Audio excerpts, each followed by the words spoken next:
अस्सलाम वालेकुम बच्चों, कैसे हो आप लोग? ठीक हो? स्टूडेंट्स, आप लोगों के साथ जो मैं टॉपिक शेयर करने लगा हूँ वो है हमारी फर्स्ट ईयर की केमिस्ट्री, चैप्टर नंबर है 5 एटॉमिक स्ट्रक्चर। और हमारा आज का जो लेक्चर है वो है मेजरमेंट ऑफ ई और एम वैल्यू ऑफ इलेक्ट्रॉन, जिसे हम charge to mass ratio of electron भी बोलते हैं। मोस्ट इंपोर्टेंट क्वेश्चन है, मोस्टली हमारे एग्जाम के अंदर लॉन्ग क्वेश्चन के तौर पे पूछा होता है। तो बच्चों, सबसे पहला पॉइंट याद रख लो एक बात कि ये जो charge to mass ratio of electron है, जिसके बारे में ऑलरेडी हम लोग कैथोड रेज की प्रॉपर्टीज के अंदर भी पढ़ चुके हैं कि ये जो चार्ज टू मास रेशियो है, ये एक साइंटिस्ट है जिनका नाम है जे जे थॉमसन। तो बच्चों याद रख लो एक बात कि जो charge to mass ratio of electron है, ये जिसे हम E over M value of electron कहते हैं, बच्चों इसको डिटरमाइन करने वाले शख्स का नाम जे जे थॉमसन है। और उसने ये नेक काम कब किया है? 1897 में। तो बच्चों सबसे पहला पॉइंट आपने याद रखना है कि ये जो charge to mass ratio of electron है, इसको डिटरमाइन किया जे जे थॉमसन ने।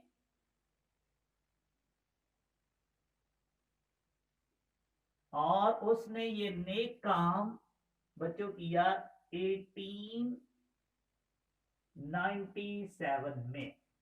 ओके, ये अब उसने डिस्चार्ज, ये किस तरीके से उसने यहाँ charge to mass ratio of electron को फाइंड किया, उसके लिए मैंने उसका जो एक्सपेरिमेंट है वो आपके साथ शेयर करने लगा हूं।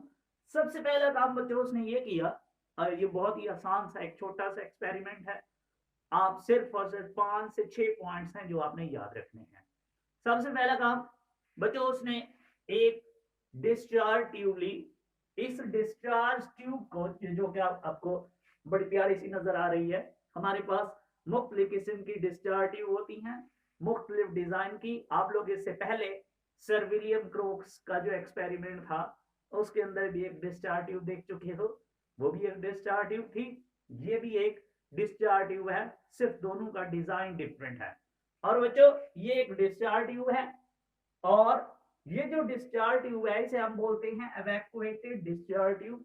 मींस एक ऐसी डिस्चार्ज ट्यूब जिसके अंदर प्रेशर वेरी लो होता है, उसे हम बोलते हैं एवैक्यूएटेड डिस्चार्ज ट्यूब, जो कि आप लोग ऑलरेडी जानते हो, क्योंकि हम लोग यहाँ कैथोड रेज की प्रोडक्शन करने वाले हैं। Cathode rays beams of electrons pass करवाने वाले हैं, उसके जरिए हम charge to mass ratio of electron find करने वाले हैं।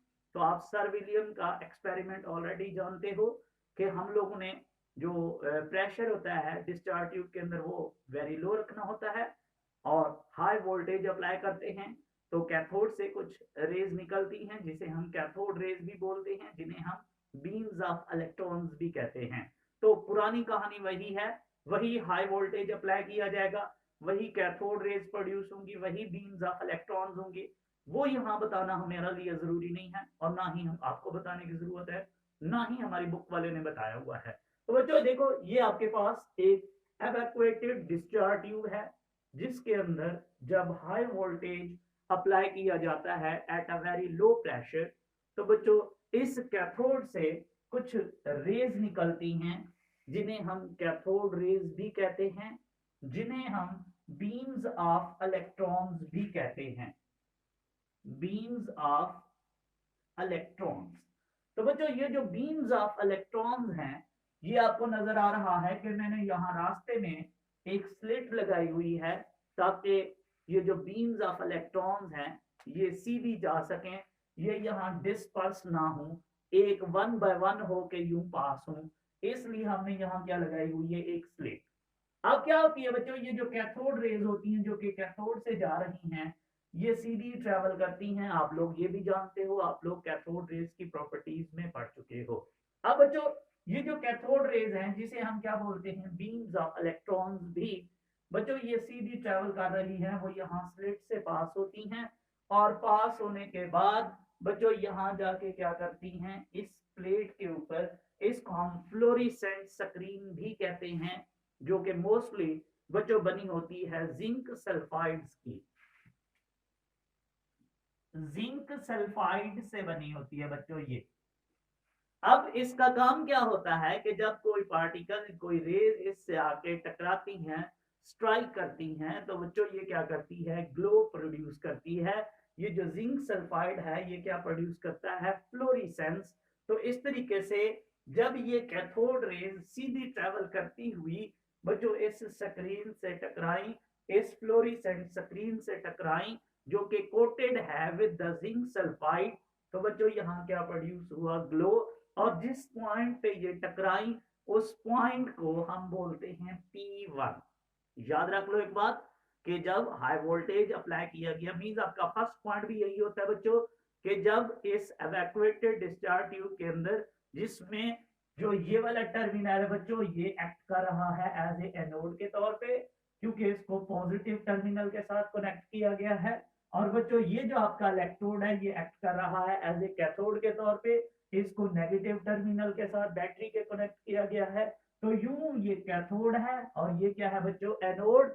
और जब यहाँ हाई वोल्टेज अप्लाई किया गया in the presence of very low pressure, तो बच्चों कैथोड से कुछ कैथोड रेज निकली, जिन्हें हम बीम्स ऑफ इलेक्ट्रॉन्स भी कहते हैं, जो कि स्लिट में से पास होके सीधी ट्रेवल करती हुई उस फ्लोरिसेंट स्क्रीन पे जाके टकराती हैं और वहां ग्लो प्रोड्यूस करती हैं। और जिस पॉइंट पे वो टकराती हैं बच्चों, उस पॉइंट का नाम है P1। अब जे जे थॉमसन की बात जरा गौर से देखो। जे जे थॉमसन ने क्या किया हुआ है कि उसने रास्ते में बच्चों, ये आपको नजर आ रहा है, ये मैंने दो प्लेट्स लगाई हुई हैं। एक हमारे पास ये जो है, ये ऊपर वाली प्लेट्स बच्चों, ये हमारे पास क्या है, यहाँ पे एक्ट कर रही है, ये पॉजिटिव प्लेट है, और ये हमारे पास एक्ट कर रही है बच्चों एज ए एनोड के तौर पे। और ये जो नीचे है नेगेटिव प्लेट बच्चों, ये एक्ट कर रही है एज ए कैथोड के तौर पे। और इन्हीं दोनों प्लेट्स को हम बोलते हैं कि हमने इसको बैटरी के साथ कनेक्ट किया होता है। और यहां जब हम लोग इलेक्ट्रिक फील्ड, मींस यहां रास्ते में जे जे थॉमसन ने क्या लगाया हुआ है, इलेक्ट्रिक फील्ड।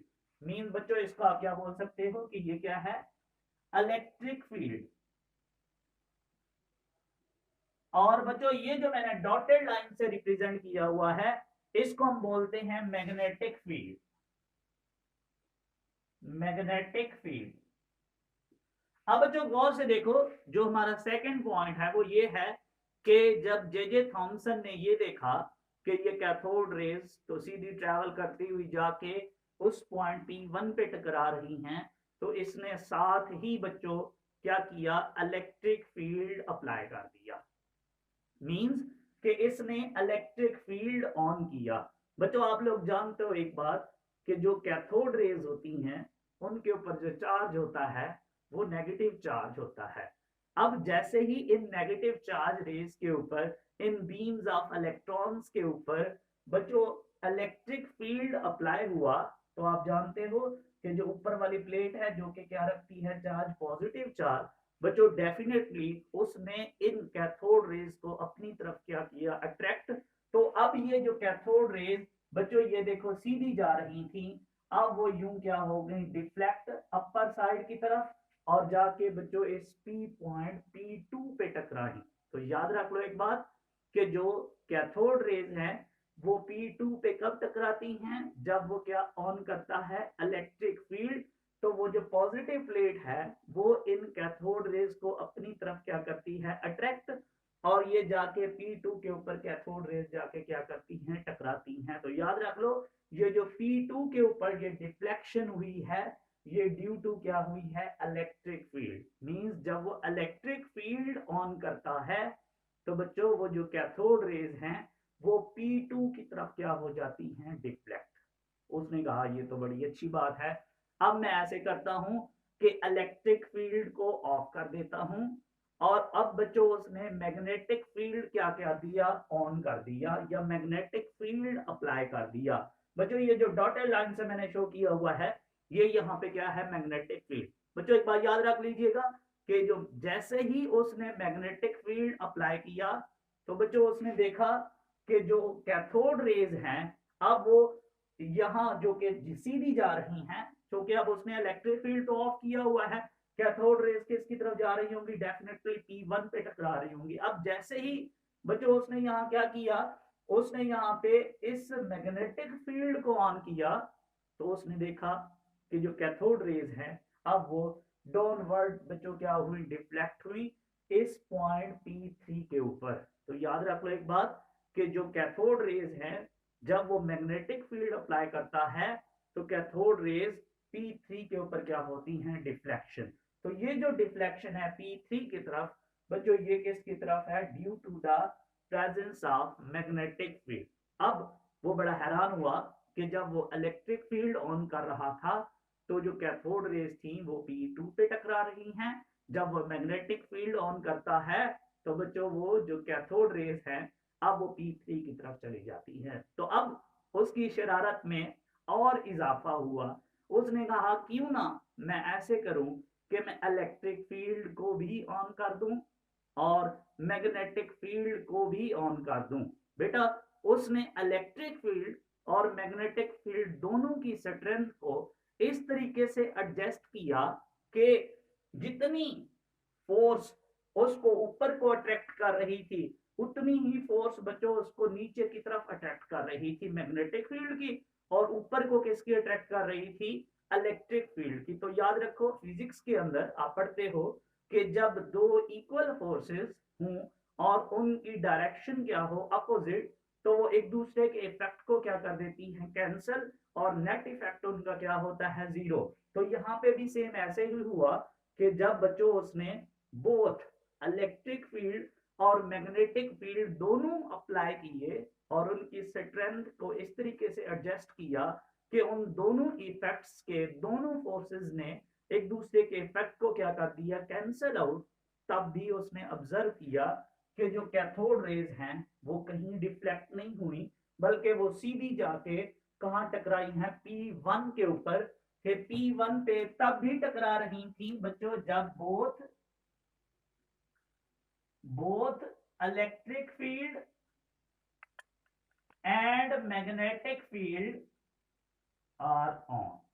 जब बच्चों इलेक्ट्रिक फील्ड और मैग्नेटिक फील्ड दोनों ऑन थे तो उसने देखा कि अगेन जो कैथोड रेज हैं बच्चों वो किससे ऊपर जाकर टकराती हैं, P1 के ऊपर। कि जो हमारे पास ये कैथोड रेज हैं ये 2 टाइम्स इस P1 पे टकराई हैं। एक तब जब दोनों इलेक्ट्रिक फील्ड और मैग्नेटिक फील्ड क्या थे, ऑफ, और एक तब जब दोनों इलेक्ट्रिक फील्ड और मैग्नेटिक फील्ड ऑन थे तब हमारे पास ये जो कैथोड रेज थी ये P1 के ऊपर जाके क्या करती हैं, स्ट्राइक।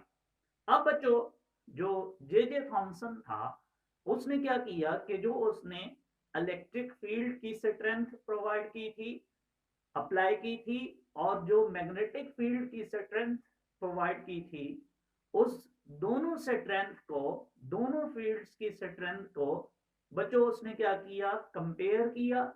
और कंपेयर करने के बाद उसने हमें एक वैल्यू निकाल के दी जो कि थी charge to mass ratio of electron.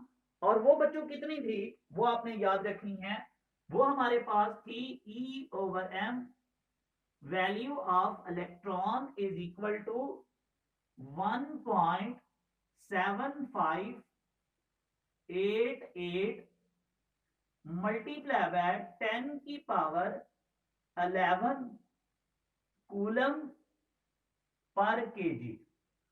Means बच्चों याद रखना एक बात कि अगर आपके पास 1 केजी इलेक्ट्रॉन्स हों, मींस अगर आपके पास 1 केजी इलेक्ट्रॉन का मास है तो बच्चों याद रख लो तब आपके पास जो उन इलेक्ट्रॉन्स के ऊपर चार्ज होता है वो हमारे पास होता है 1.7588 मल्टीप्लाई बाय 10 की पावर 11 कूलम। तो बच्चों ये हमारे पास charge to mass ratio of electron आई जो कि जे थॉमसन ने अपने इस एक्सपेरिमेंट से हमें कैलकुलेट करके दी। तो मैं उम्मीद करता हूं कि आप लोगों को इसकी जरूर समझ आई होगी। आप इसको एंजॉय करो। Thank you so much. Allah Hafiz.